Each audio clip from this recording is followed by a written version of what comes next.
In this Roll for Kid preview, we're going to dive into the world of Thorgal from Portal Games. This is actually based on a comic book series in which you follow an intrepid hero in the world of Vikings who came from the stars. So it's time to grab your weapons and get ready to charge into battle and see what stories Thorgal has in store for you.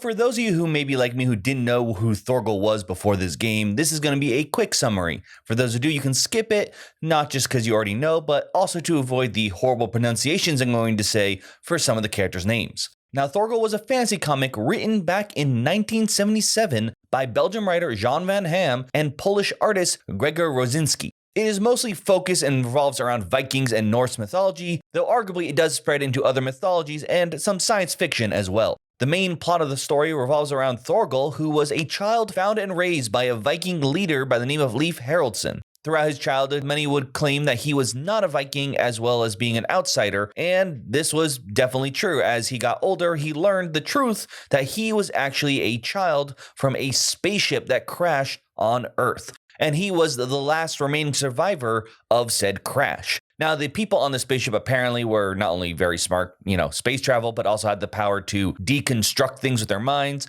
Thorgal did not seem to have this, though apparently later on his son would show to have these powers. However, this doesn't stop Thorgal from being a masterful warrior and proving his skill, usually against many plots that are designed against him, be it from his wife's father Gandalf, who just really wants him dead, or from Chris of Valnor, who seems to be an off-again, on-again ally / nemesis, who actually in the game will be one of the characters you can choose to play as. Well, I'm sure there's more that we can dive into this story, as there is over 40 years of work that we could read. I believe that should be at least enough for you to understand the theme and background of the story, so now we can actually dive into the mechanics for this game. So what you see here is a setup for the scenario Torkon's Temple. You will have different objectives on a card specifically for that scenario, a map for that scenario, and you will choose one of the characters. I have all 4 here on the board right now, and using these action discs, you'll be choosing different actions to take as you move around, fight enemies, and try to make sure you complete the win conditions before the lose conditions are met. Usually that's either a character dying or if you take too long to complete one of the winning objectives. So let's start by zooming in on the action cards, as understanding these actions really explain everything about the game. So you will start off with a mix of action cards based on what the scenario tells you. There are plenty for each type, and these can even change while playing that scenario. For the first round of the game, you're going to take these action tokens, placing them on the action you want to take on your turn. After that first round, however, for any continuous round, the start of the round, you will flip these over to their active side. And when you take your turn, you're going to take the token, let's say we take this one, and you have to move it to a different card. So I can't use it for this action, but I could move it over here in order to take this action. Keep in mind, the corner is the main action you will take. You will also do this text as well if there's any there. And then there's a symbol here that is a bonus. These bonuses will depend on the other action tokens in play. So for example, the one I placed over here, this means for every action symbol to the left of it, I can trigger this bonus. So this will not only mean you'll want to go for certain actions, but you'll want to plan with everyone where and how you place your actions in order to maybe make a specific action stronger. Now, the order of these cards may change on the setup of the scenario, but we might as well start off with the first one, which is Journey. When you take the Journey action, you're going to take one of these puzzle shapes based on your experience in the Journey track and add it to the Journey card. So right now we have access to these 3 different pieces, as if we want to get some of the larger pieces, we're going to have to be able to use experience to upgrade that track. When you've decided what piece to use, you'll add it to the Journey board. Right now there's technically none on there, but let's say this piece was already placed before. The next piece needs to be placed next to the farthest right block. So I cannot use this to place it over here and cover up those pieces. You're on a journey and you're slowly moving forward. In addition, this piece was a little long, but if you ever meet this column, that allows you to flip over a new Journey card, which you will place here. You will get the bonus on the new card flipped up here, and future pieces, when placed, are going to be moving onto that card as you slowly make your way across a long and treacherous journey. Now, there are colored squares and symbols. Those are important. Whenever you cover up something, you trigger that bonus or penalty. These symbols here will often give a resource of some kind. Some of them are straight up the symbol, so like a wood, while others, like this symbol here, are based on where your character is currently located on the map. The penalty are the colored squares. Down here, you see a side that's yellow, a side that's red. If you cover a yellow square, you're going to get the yellow penalty. If you cover the red, you get the red penalty. Keep in mind that a square can have both a reward and a penalty. So you're going to have to judge the situation and see if it's worth taking that penalty for the boon. Moving on though, we're going to actually go to Gathering as it still uses these journey cards. Depending on the strength of the Gathering, which is the number in the circle there, you're going to place one of these tokens onto a resource and gain that many resources. So a basic one would give you 1 wood there, for example, but if you're able to increase it in power, as in having tokens to the left of this card, you're going to gain extra resources. Keep in mind that the gather card just needs to be a symbol that's uncovered. It does not to be adjacent to the path already created. The crafting action is next one. It's pretty simple. Gain a number of items from the lineup equal to the strength of the action. You will simply add the items. They're one-time use. They have a symbol here that tell you when they would be effective for certain actions, some of them for any of them. And then after gaining your items or item, you will discard one item if you don't like it, and then refill the lineup back up to 5. The next 2 actions involve the map here. So the first thing we're going to talk about is the move action.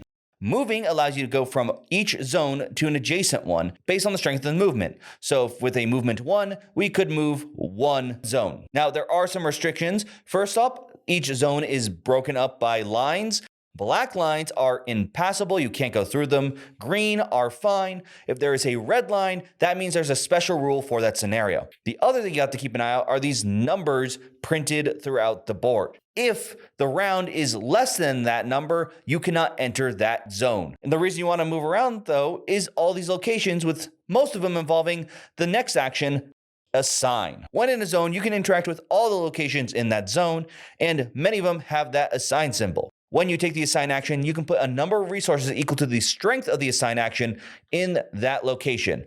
Each location has a specific requirement, and once you meet that requirement, you will be able to spend them in order to unlock and read a paragraph from the storybook and usually get another reward. For example, this actually gives you a stronger combat card, so that is a way for you to upgrade some of your action cards and maybe get some stronger actions. Speaking of combat, these little squares represent enemies. Now, if they are covering up a location like the one that we were showing before, you actually cannot interact with that location until you defeat that enemy. If they are over here, these are specifically to hold enemies, you empty it, you're going to be able to read that and get the bonus. So that brings us to the next action, combat. Combat will have you take on enemies and hopefully defeat them. They will involve these cards going up from the weakest to green to the hardest in red. You'll flip over the card of the enemy you're fighting, plus another one if they tell you to fuse 2 together based on what's going on in the story. Now your goal is to cover up all the hearts showing while trying to avoid damage yourself. If you've done so, you've won the combat and you'll take the character off the map. To do so, you're going to look at your combat strength here and roll dice based on where the arrow is currently pointing. So right now that's 2 green and a yellow die. You will roll these and you're gonna get symbols like that. Now you're gonna get the pieces equal to the white squares there. So right now that would be that. And even though that looks like a 3 line, right now that's 2 singles. However, if you have a card or ability that lets you make something a critical hit, let's say we were able to make 1 green die critical, you can count the black squares, meaning that you would now have these 3 pieces as access for this fight. Now this plays a lot like the journeying before. You're going to be placing these pieces, making sure that they are adjacent to each other in order to cover up all the squares. Now, this is probably maybe not the best pattern, but what you need to know is covering up the hearts. That's your goal. There are bonuses that you can get, such as experience or a resource.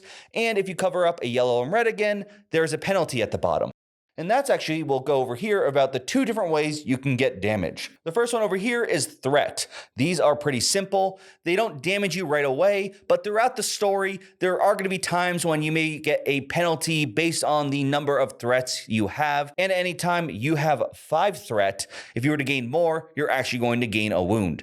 And that's what these tokens are as well for the journeying and combating an enemy. Whenever you're told to get a wound, usually of a specific size, you need to add it to your board. This will slowly fill up, and at any time you cannot add a specific piece. So let's say we were told to take another huge wound like that, you have died and that will cause the game to end.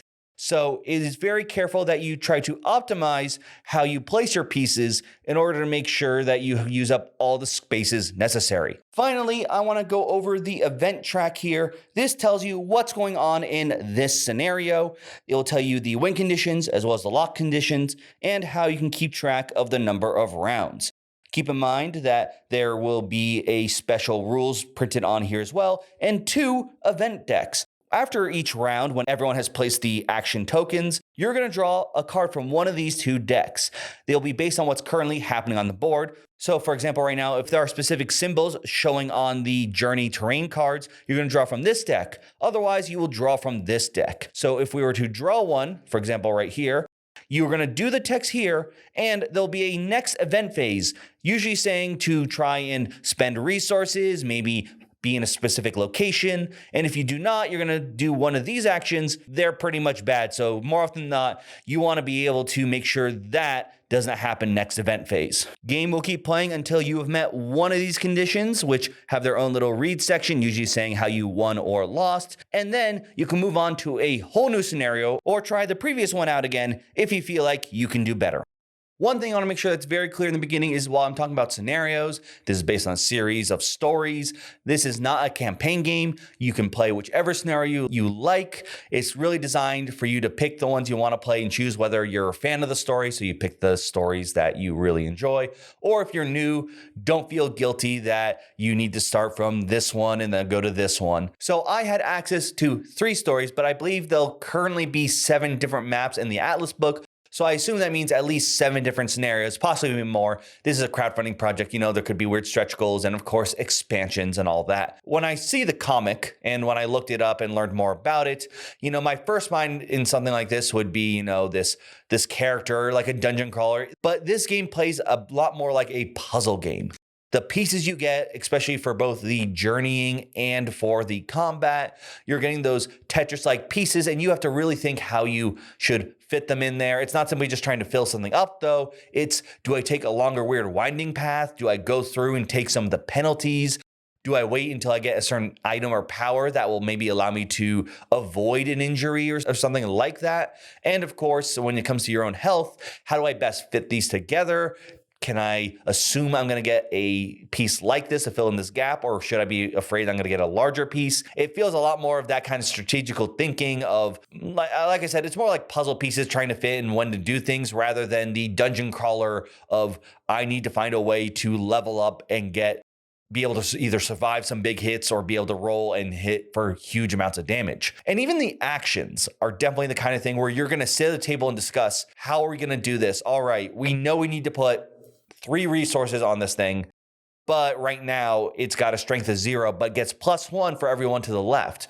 So that means that we need to find a way that you, since you'll be going last, get 3 rocks, as well as making sure that the tokens are there for you to be able to do that. If you are a fan of Thorgal, I'm sure you're already excited to see this game, or at least you're hoping that it's really good. For those of you who are not, obviously the way the game is significantly much more, since the theming it's not that it's bad, it's just not that one that you already know. And I can at least safely say that if you do enjoy puzzle solving and strategizing, especially turns ahead, then this game will do well for you. I do enjoy puzzle games, and I really liked how it took those Tetris-like pieces that I forget the name for the exact word of those, but in multiple ways of not just simply filling up, but rather one is trying to snake around while another one is filling up, but also leaving room for certain shapes. And then, of course, the enemy combat of the risk reward, because you can just go for the minimum of covering parts. But if you get more, sometimes you can avoid damage, or sometimes you can get some bonus experience, and leveling up your character in a way that still feels pretty good, but works in a solo or not standalone scenario style method. I think this would work really well if those game mechanics are something that speak to you. If you are looking for that dungeon crawler, then I don't think you're going to get that nearly as much here. But I think you still get this idea of a character going through a world who tends to seem to get a lot of bad luck. I don't know whether that is the same thing in the stories, or whether just each scenario that I got seems to place him in a predicament, so to speak. But how you can crawl out of that and use your resources wisely, plan ahead in order to gain victory. Let me know if you're going to back this project and if you already were a fan of the comic book series. I'd love to hear your thoughts in the comments down below. But for now, thank you so much. Of course, the usual like, share, subscribe in addition to the comment would be greatly appreciated. But for now, that's it for me. I'm Will, and this has been a Roll for Crit preview.